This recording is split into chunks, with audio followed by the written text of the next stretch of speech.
ہے میں مسلم student federation Pakistan کا چیف آرگنائزر ہوں اور مسلم طلبہ محاذ کا ادنا سا کارکن ہوں. میرے ساتھ بلال ربانی صاحب بیٹھے ہیں مسلم اسٹوڈنٹس آرگنائزیشن کے، اور سردار مظہر صاحب ہیں.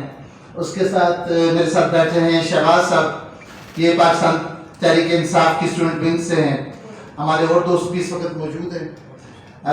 مختصر بات یہ ہے کہ آج آپ کے سامنے آنے کا مقصد قرآن کی یہ آیت، آپ نے اس بات کو غور سے سمجھنا ہے. ہم اپنا موقف آپ کے سامنے رکھنا چاہتے ہیں کہ ہمارا موقف بیسیکلی کیا ہے. قرآن کی آیت موجود ہے کہ هو الذی ارسل رسولہ بالہدی ودین الحق لیظہرہ علی الدین کلہ وکفی باللہ شہیدا. ہم نے اس دین کو تمام دینوں کے اوپر غالب کر دیا اور یہ مکمل دین ہے، اس کے لیے میری شہادت کافی ہے. پھر اس کے بعد بات کہا گیا محمد رسول اللہ والذین معہ اشداء علی الکفار رحماء بینہم تراہم رکعا سجدا یبتغون فضلا من اللہ ورضوانا. اور مسلمانوں اور نون مسلمز کے درمیان جو فرق قرار دیا گیا ہے وہ رکوع و سجود کا قرار دیا گیا. ہمارا آج آپ کے سامنے آنے کا مقصد کیا ہے؟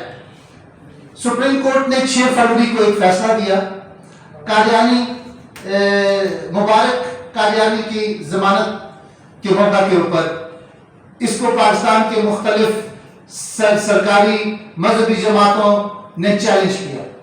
28 مارچ کو اس مقدمے کی تاریخ پر بحث و مباحثہ ہوا اور سپریم کورٹ نے 10 اداروں کو نامزد کیا.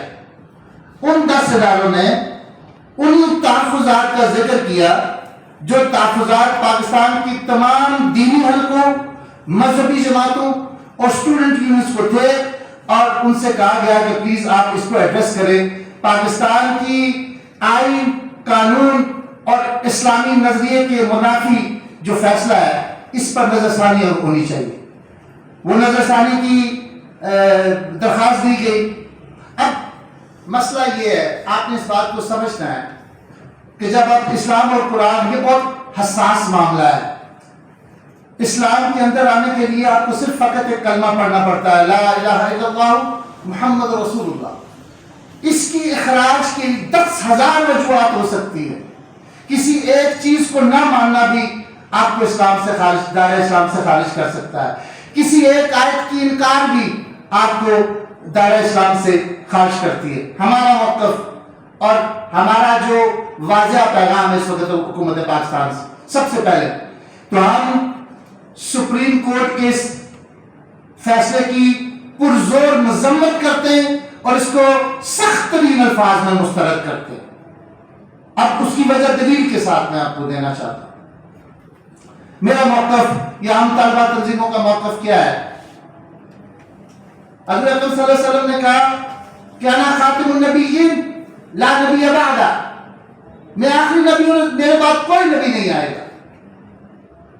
1973 کے آئین کے مطابق، اور اس آئین کی وہ شکیں جنہوں نے غیر مسلم کو ڈیفائن کیا، اس ڈیفینیشن کی روح سے ان کو کافر قرار دیا گیا. اب اس میں بہت سی چیزیں ہیں. ہمارے وکلاء کا موقف ہے، طلبہ تنظیموں کا موقف ہے، اس میں مذہبی جماعتوں کا موقف ہے. جو میں آپ کے سامنے رکھ رہا ہوں کہ آج سپریم کورٹ کا فیصلہ مسلمانوں کے حق میں نہیں بلکہ مرزائیت کے حق میں ہے. چند شکیں بدترین مرزائیت نوازی کی دلیل ہے. فیصلے کی کل 50 شکیں.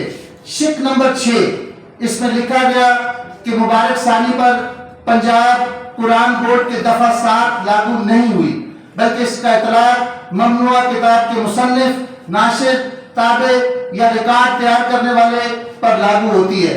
مبارک ثانی نے ملزم ہے، نہ مصنف ہے، نہ تابع ہے، نہ ناشر ہے. سوال یہ ہے کہ تفسیر صغیر کتب کی تابع اور ناشر تو جماعت مرزائیہ اور احمدیہ ہے، اس پر اس وقت تک کوئی ایکشن کیوں نہیں لیا گیا؟